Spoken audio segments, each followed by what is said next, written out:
बर्तमान बड़ खबर पानीपाग को नहीं पुणी आसुची नुआ अपडेट। पुणी प्रबल वर्षा 3 सप्ताह 3 लघुचाप पुणी थे ओडिशा वर्षा जल में ओबटुब हो माड़ी आसुची बड़ गोटाई महाबात्या।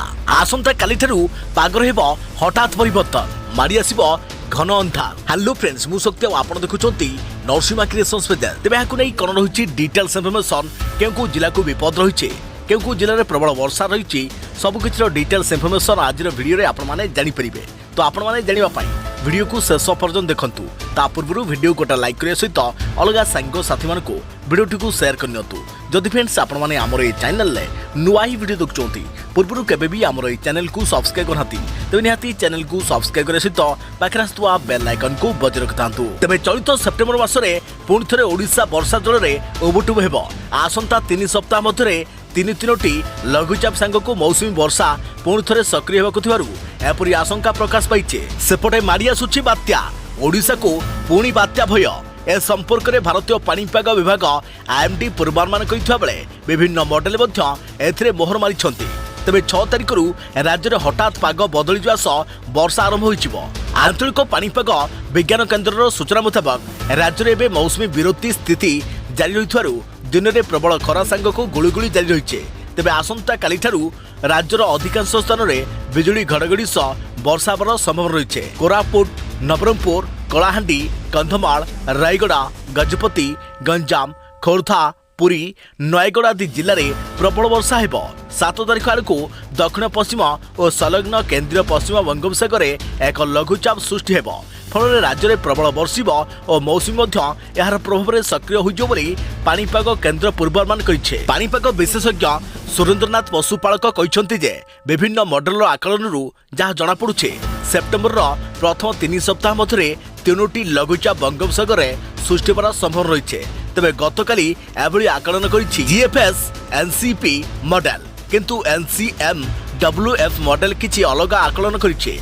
मॉडल आकलन कहूछि आग को मात्र 2टी लघुचाप सृष्टि होवार संभावना थिबा बेले यह अधिक घनीभूत हेब एवं परे बात्यार रूप नहीं पारे। प्रथम लघुचापटी दक्षिण पश्चिम और संलग्न केन्द्रीय पश्चिम बंगोपसागर दक्षिण आंध्र उपकूल में 6 बा 7 तारिख में सृष्टि हेब। ताहा 9 तारिख में तेलंगाना आड़ को मुहाइब। याद्वारा ओडिशा को सामुद्रिक पवन बहिब तापमात्रा कमिब आकाश आंशिक मेघुआ हेब। विभिन्न स्थान में हालकरू स्वल्प वर्षा हेबा सहित किछि जिले में अति प्रबल वर्षा हेब एवं पवन वज्रपात लगी रहिब। द्वितीय लघुचापटी उत्तर बंगोपसागर 9 तारिख बेलू सृष्टि हेब।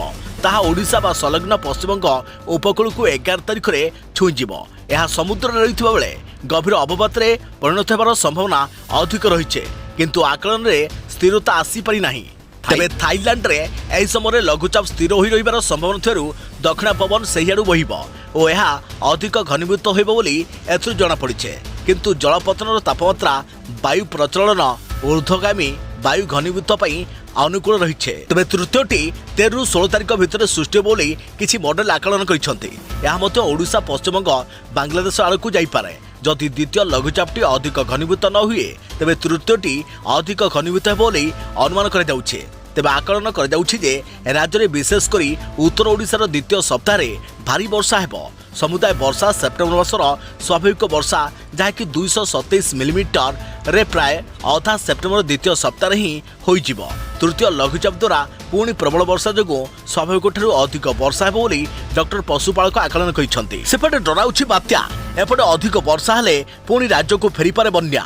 सतर्क सूचना सतर्क रहंतु एवं सुरक्षित रहंतु। आगामी अपडेट पई आम चैनल सहित जोड़ी रहंतु। तो फ्रेंड्स पुणी देखाबो आउ एक नुआ वीडियो रे। से पर्यंत मोर होइली जय जगन्नाथ।